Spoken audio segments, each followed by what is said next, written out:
हाल चाल। तो कैसे हो मेरे प्यारे बब्बर शेर और शेरनियों। आशा करता हूँ आप सभी एकदम स्वस्थ होंगे और आप हाफ ईयरली एग्जाम की तैयारी भी काफी बेहतर तरीके से कर रहे होंगे। प्यारे बच्चों, आज मैं आपके लिए लेकर आया हूँ क्लास 10th का हाफ ईयरली एग्जामिनेशन 2025-26 का 21 नवंबर को होने वाला साइंस का पेपर। देख सकते हो प्यारे बच्चों, ये आपका साइंस का पेपर है जो 21 नवंबर को होने वाला है। साथ के साथ आप सभी के लिए एक बहुत बड़ी खुशखबरी की बात यह है कि जो ये पेपर आपको दिखाई दे रहा है, जिसका मैं इस वीडियो के अंदर सॉल्यूशन करवाने वाला हूँ, ये पेपर आपको बिल्कुल फ्री मिल जाएगा। और ये पेपर आपको फ्री कहाँ पर मिलने वाला है, तो ध्यान से सुन लीजिएगा प्यारे बच्चों। जो बच्चा चैनल को सब्सक्राइब करेगा और साथ के साथ डिस्क्रिप्शन बॉक्स के अंदर एक टेलीग्राम ग्रुप का लिंक दिया हुआ है, ग्रुप को जाकर ज्वाइन कर लीजिएगा। वहां पर आपको इस पेपर का जो कंप्लीट पीडीएफ है वो प्यारे बच्चों आपको मिल जाएगा। ये तभी मिलेगा जब आप चैनल को सब्सक्राइब करके प्यारा सा कमेंट करोगे कि सर हाँ हमें भी पीडीएफ चाहिए।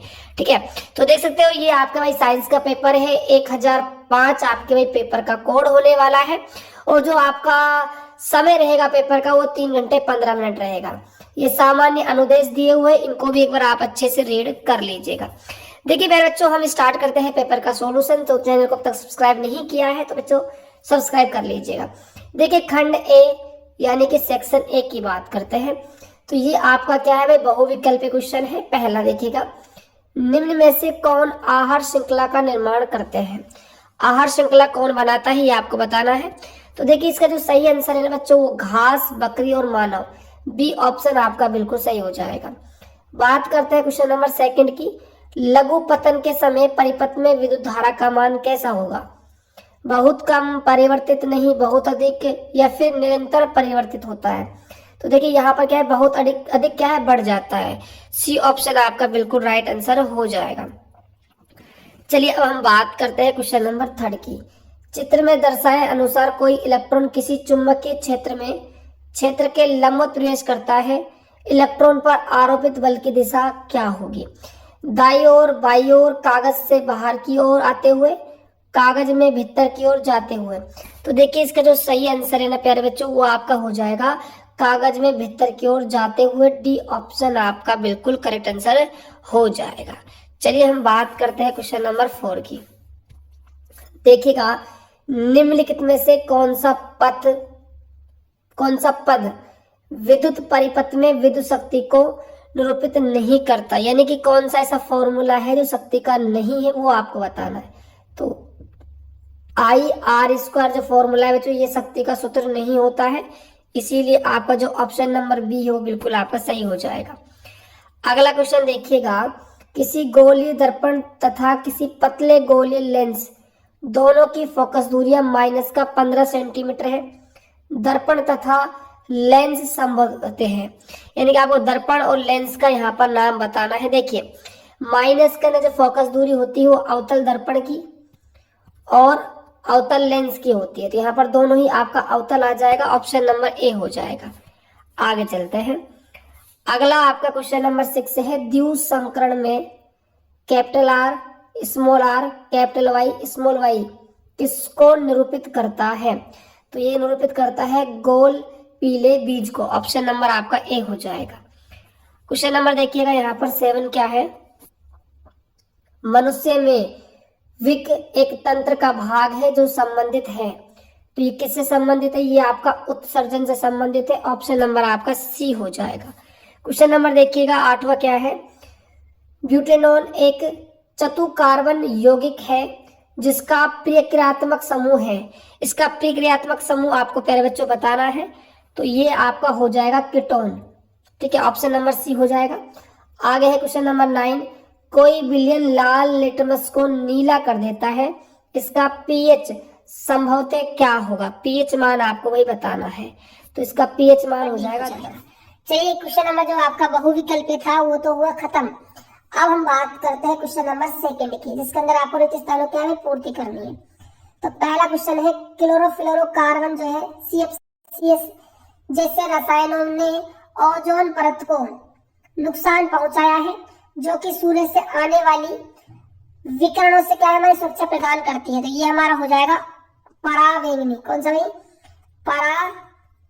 पराबैंगनी विकिरण, ये हमारा सही हो जाएगा। आगे देखिएगा, किसी चुंबक के चारों ओर एक होता है जिसमें उस चुंबक के बल का संसूचन किया जाता है। तो क्या होता है भाई, इसके चारों ओर होता है चुंबकीय क्षेत्र। तो चुंबकीय क्षेत्र इसका क्या है, आंसर हो जाएगा। आगे देखिएगा, विद्युत धारा का एसआई मात्रक क्या है। धारा का एसआई मात्रक आपको बताना है, जो कि क्या होता है बच्चों, एम्पियर होता है। तो एम्पियर हो जाएगा। अगला क्वेश्चन देखिएगा, श्वेत प्रकाश का इसके अवयवी कणों में विभाजन क्या कहलाता है। तो ये आपका कहलाता है स्पेक्ट्रम। क्या कहलाता है, स्पेक्ट्रम कहलाता है। अगला क्वेश्चन देखिएगा, किसी गोलीय दर्पण की फोकस दूरी उसकी वक्रता त्रिज्या की होती है। देखिए, फोकस दूरी और वक्रता त्रिज्या में संबंध होता है r बराबर में 2f। और जो फोकस दूरी होती है वो वक्रता त्रिज्या की क्या होती है, आधी होती है। तो यहाँ पर आपका आंसर आ जाएगा आधी।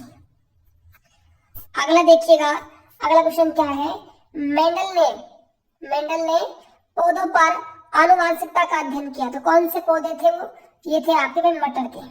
तो मटर यहाँ पर सही हो जाएगा।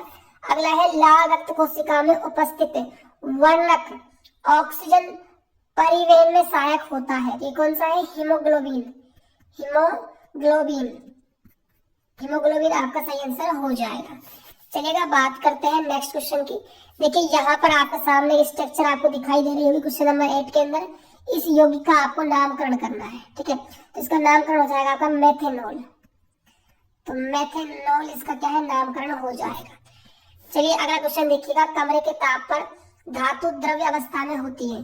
तो धातु कौन सी है आपकी, भी पारा है। पारा हो जाएगा। अगला देखिएगा, अपच का उपचार करने के लिए औषधि का उपयोग होता है। तो उस औषधि का आपको भाई नाम बताना है। तो यह आपको हो जाएगा एंटासिड। एंटासिड औषधि का नाम हो जाएगा। आगे बात करते हैं। अब देखिएगा, निम्नलिखित प्रश्नों के उत्तर आपको एक शब्द में या फिर आपको एक पंक्ति में देने हैं। जैविक आवर्धन क्या है, इसको समझाना है।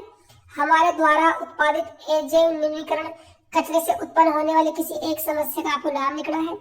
किसी चुंबक के क्षेत्र में स्थित धारावाही चालक पर आरोपित बल अधिकतम कब होता है। कब होता है भाई, जब धारावाही चालक जो है हमारा वो चुंबक के क्षेत्र में कैसे रखा हो, लंबवत रखा हो। क्योंकि जो बल का फॉर्मूला होता है वो F=ILB क्या होता है, साइन थीटा होता है। यहाँ पर जब हमारा कोण 90 होगा ना, तभी हमारा जो फोर्स है वो मैक्सिमम होगा, ठीक है। तो हम कह सकते हैं कि यहाँ पर जो कोण बनता है वो 90 डिग्री होना चाहिए, ठीक है। आगे देखिएगा, किसी दिए गए क्षेत्र में चुंबकीय क्षेत्र एक समान है। इसे निरूपित करने के लिए आरेख खींचिए। तो एक समान चुंबकीय क्षेत्र आप ऐसे बना सकते हो एरो से, ठीक है। आगे देखिएगा, विद्युत आवेश का एसआई मात्रक आपको लिखना है। तो ये आपको हो जाएगा कूलाम। कूलाम हो जाएगा। आगे देखिएगा, विद्युत सेल को प्रतीक के रूप में निरूपित कीजिए। तो ये आपका सेल हो जाएगा प्लस, ये आपका माइनस, ठीक है। आगे देखिएगा, मानव में लिंग निर्धारण का केवल नामांकित चित्र आपको बनाना है। ऑक्सीकारक क्या है ये आपको बताना है। जब कोई अम्ल किसी धातु के साथ अभिक्रिया करता है तो कौन सी गैस उत्पन्न करता है। तो ये आपके हाइड्रोजन करेगा। शुद्ध जल का पीएच कितना होता है बच्चों, तो 7 होता है। आगे देखिएगा, अब हम बात करते हैं खंड ब यानी कि सेक्शन बी के क्वेश्चनों की। तो यहाँ पर आपको देखने को मिलेगा उत्तरात्मक प्रश्न।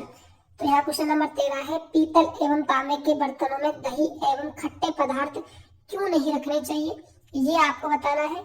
रासायनिक गुणधर्मों के आधार पर धातु एवं अधातुओं में विभेद कीजिए।